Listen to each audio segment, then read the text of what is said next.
Hi good morning all. ഇത് ബക്രീദിൻ്റെ അന്നെടുത്ത video ആണ്. രാവിലെ ഞങ്ങൾ ബ്രേക്ക്ഫാസ്റ്റ് ഒക്കെ കഴിഞ്ഞിട്ട് കടമക്കുടിക്ക് പോകാനായിട്ട് പ്ലാൻ ചെയ്യായിരുന്നു കേട്ടോ. ബ്രേക്ക്ഫാസ്റ്റിന് പൂരി മസാലയാണ് ഉണ്ടാക്കിയത്. പൂരി മസാല ഞാനൊരു 3-4 മാസം കൂടുമ്പോൾ ഒരു പ്രാവശ്യം ഉണ്ടാക്കും, അത്രേ ഉള്ളൂ. ഇവിടെ ആർക്കും അത്ര ഇഷ്ടമല്ല. പിന്നെ എൻ്റെ കയ്യിൽ ദോശയുടെ ഒന്നും മാവില്ലാത്തതുകൊണ്ടാണ് കേട്ടോ ഇന്ന് പൂരി മസാല ഉണ്ടാക്കിയത്. ജസ്റ്റ് സവാള വഴറ്റി പച്ചമുളകൊക്കെ ഇട്ട് മഞ്ഞൾപ്പൊടി ഇട്ട് നമ്മുടെ പൊട്ടറ്റവും കൂടി അങ്ങോട്ട് ഇട്ട് ഇച്ചിരി തിളപ്പിച്ചാറ്റിയ വെള്ളം ഞാൻ ഒഴിക്കും. എന്തിനാണെന്ന് വെച്ചാൽ കൺസിസ്റ്റൻസിയൊക്കെ ഒന്ന് കറക്റ്റ് ആവാൻ വേണ്ടിയിട്ട്.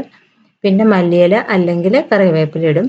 കറിവേപ്പില ഇട്ടിട്ട് നന്നായിട്ട് ഒന്ന് ഇളക്കി ചേർത്ത് കഴിയുമ്പോൾ നമ്മുടെ പൂരി മസാല നമുക്ക് ആവശ്യമുള്ള കൺസിസ്റ്റൻസിയിൽ എടുക്കാം കേട്ടോ. ഞങ്ങൾക്ക് ഒരു തിക്ക് കൺസിസ്റ്റൻസിയാണ് ഇഷ്ടം.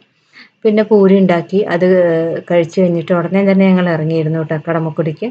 കടമക്കുടി ഒരു ടൂറിസം വില്ലേജാണ്. അത് വരാപ്പുഴ ഭാഗത്താണ് സ്ഥിതി ചെയ്യുന്നത്. ഞങ്ങൾക്ക് ഞങ്ങളുടെ വീട്ടിൽ നിന്ന് ഒരു 16 കിലോമീറ്റേഴ്സാണുള്ളത്. കണ്ടെയ്നർ റോഡ് വഴിയാണ് കേട്ടോ പോയത്. അവിടെ എത്തിയതിന് ശേഷം അവിടെ ചെറിയ ചെറിയ കടകളൊക്കെ ഉണ്ടായിരുന്നു. ഇന്നിപ്പോൾ ഒത്തിരി തിരക്കാണ്. എന്താ വെച്ചാൽ ബക്രീദിൻ്റെ ഹോളിഡേ അല്ലേ, അതുകൊണ്ട്. പിന്നെ നല്ല രസമാണ് കേട്ടോ. അവിടെ ഞാൻ പോയിട്ടുണ്ടെങ്കിൽ ആക്ച്വലി മീനൊക്കെ പിടിക്കാറുണ്ട്. ചൂണ്ട അവിടെ ആരുടെയെങ്കിലുമൊക്കെ കയ്യിൽ നിന്ന് വാങ്ങിച്ചിട്ട് ഞാൻ മീൻ പിടിക്കും. ചെറുപ്പം മുതൽ എൻ്റെ ഒരു മീൻ പിടിക്കൽ എൻ്റെയും എൻ്റെ ബ്രദേഴ്സിൻ്റെയും ഭയങ്കര നല്ലൊരു ഹോബിയാണ്. പിന്നെ ഇവിടെ എങ്ങോട്ട് നമ്മൾ ഫോട്ടോ എടുക്കാം വീഡിയോ എടുക്കാമെന്ന് വിചാരിച്ചാലും നല്ല ഒരു വ്യൂ തന്നെയാണ് കേട്ടോ. അത്ര രസമാണ് ആക്ച്വലി.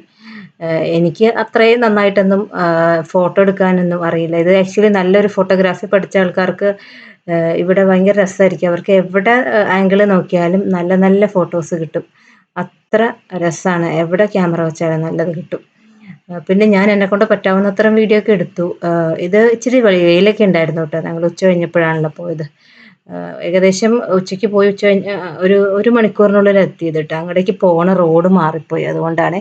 ഇത് ഇങ്ങേര് കണ്ടു, ഇങ്ങേര് നല്ല രസമായിട്ട് മല വീശും. അധികം മീനൊന്നും അങ്ങേർക്ക് കിട്ടിയില്ല കേട്ടോ. എന്താണെന്ന് വെച്ചാൽ എന്താ പറയുക, ഈ മീൻ വളർത്തുന്ന സ്ഥലം ഇതൊക്കെ അവിടെ പൊട്ടിച്ചിട്ടുണ്ടെന്ന് പറഞ്ഞത്.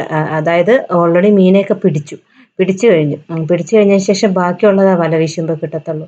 അപ്പോൾ നോക്കിയപ്പോൾ അങ്ങനെ കാര്യമായിട്ടൊന്നും കിട്ടിയില്ല. ചെറിയ ചെറിയ മീനുകൾ, പിന്നെ ചെമ്മീൻ്റെ ചെറുത്, അങ്ങനെയൊക്കെയാണ് ഇവർക്ക് കിട്ടിയത്. എനിക്ക് ഈ ഫിഷിങ്ങുമായി ബന്ധപ്പെട്ട കാര്യങ്ങളൊക്കെ കാണാനൊക്കെ ഭയങ്കര ഇഷ്ടമാണ്. എന്ന് വെച്ചാൽ ഇവിടെ കടവന്ത്രയിലൊക്കെ ജനിച്ചു വളർന്നുകൊണ്ടാവാം എനിക്ക് ഭയങ്കര ഇഷ്ടമാണ്. അപ്പോൾ ഞാനതൊക്കെ ഇങ്ങനെ രസമായിട്ട് നോക്കിയിരിക്കും. ഇതിപ്പോൾ അവരൊരു ടെക്നിക്കാണ്. ഞാൻ ചോദിച്ചു നോക്കി, ഞാനൊന്ന് വല ഇട്ടോട്ടെ എന്ന്. പക്ഷെ അവർ പറഞ്ഞു അത് ഒന്നാമത്തെ ഒരു ടെക്നിക്കാണ്. പിന്നെ നമ്മുടെ മേത്തൊക്കെ അഴുക്കാവുമെന്ന് പറഞ്ഞു. അപ്പോൾ പിന്നെ ഞാൻ വെറുതെ മേത്ത് അഴുക്കാക്കണ്ടല്ലോ എന്ന് വിചാരിച്ചിട്ടില്ല.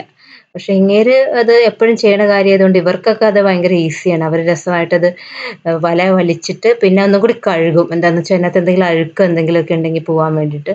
കാര്യമായിട്ടൊന്നും ഇവർക്ക് കിട്ടിയില്ല കേട്ടോ. ചെറിയ ചെറിയ മീനുകളൊക്കെ കിട്ടിയത്. പിന്നെ അതും കഴിഞ്ഞ് ഞങ്ങളൊരു 6 മണി 6:30 ആയപ്പോൾ തിരിച്ചു വന്നു. അത്രയേ ഉള്ളൂ. ബൈ.